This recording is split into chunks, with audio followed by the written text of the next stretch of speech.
By now, we've all heard about the harm lead can cause in children. In the 1970s, lead-based paint was banned for use in homes.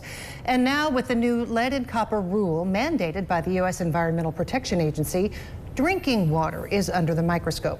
And the Evansville Water and Sewer Utility is launching a new program to find out how safe the water is in local schools and child care centers. And joining me now to talk about this is Vic Kelson with the Evansville Water and Sewer Utility, the executive director there. Thank you so much for joining us today to talk about this very important program.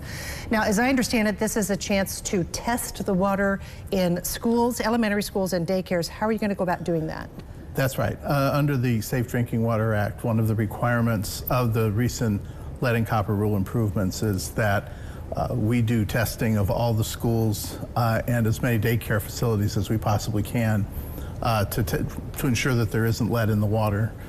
Those data then will be collected for use in helping regulate lead and protecting small children. And we want to be really clear here too, where this lead is coming from. You say it is not from the water, right? Explain that, please. Well, it's not coming from the river or from our treatment plant. Right. The water leaving the treatment plant is tested regularly. That's one of the things we test for. And no lead in the water. There's no lead in the water. Okay. And none of our water mains are lead either.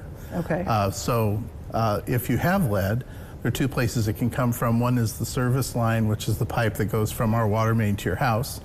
And the other place is you may have lead pipe in the house. And a lot of older homes have it. Lead was not banned from drinking water pipe until 1986. Goodness. Okay, so there's probably some out there, and this idea is to try to seek it out, find out where it could be, and we're primarily dealing with child care centers and elementary schools, obviously children. Why is that? Because lead is particularly bad for young children. It can cause brain injuries and lower IQ scores and things like that. So it is an issue for the health for small children especially.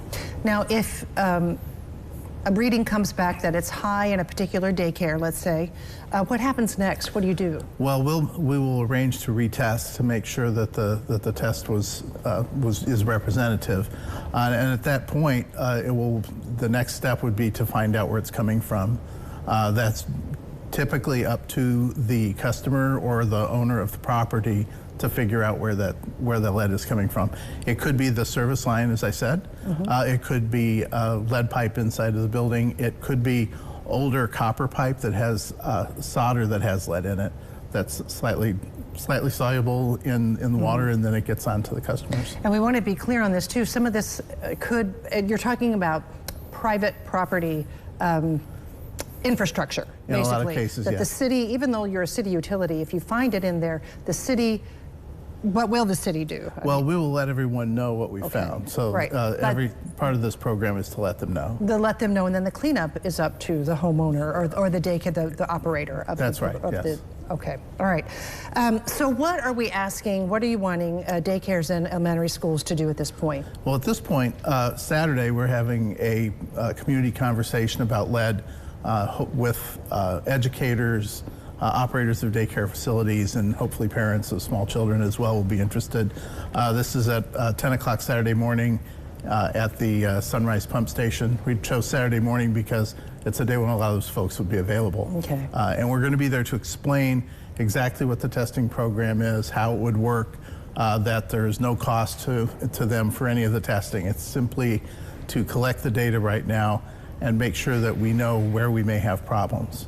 So this is good, vital information that people should want to know. Absolutely, yes. Okay, and all they have to do is come and get the information there. As to, I understand there's a survey though as well. Do they need to do that before they go to the event? If they can do it online, that would be great. Okay.